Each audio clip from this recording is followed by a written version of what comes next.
सीताराम सर्वांना. कसे आहात यूट्यूब फॅमिली? तर आज मी बनवणार आहे मोसंबीचा आईस्क्रीम. त्याच्यासाठी एक मोसंबी घेऊन मधून कट करून घ्यायची, मधला जे पल्प आहे ते पुरा असा काढून घ्यायचा.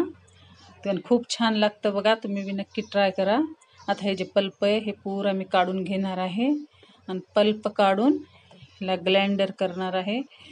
हे बघा अशा प्रकारे पुरा पल्प काढून घेतलेला आहे. आणि हे पल्प आहे आता हे मिक्सरमध्ये टाकणार आहे.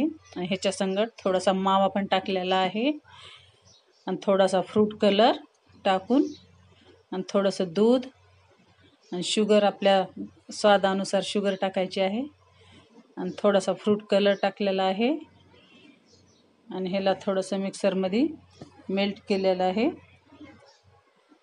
खूप छान लागतं बघा. मोसंबीचंच आहे, त्याच्यामध्ये मी मोसंबीच ॲड केलेली आहे. आणि हे मिक्सरमध्ये काढून असं पुन्हा रिटर्न त्याच्यामध्ये टाकून फ्रीजमध्ये ठेवलेलं आहे. आता हे घट्ट झालेलं आहे, हे असं कट केलेलं आहे. बघा किती सुंदर झालेलं आहे. खायला बी खूप टेस्टी लागतं. तुम्ही नक्की ट्राय करा आणि कशी वाटली रेसिपी कमेंटमध्ये नक्की सांगा. तर या मग सर्व आईस्क्रीम खायला. Subscribe the my channel.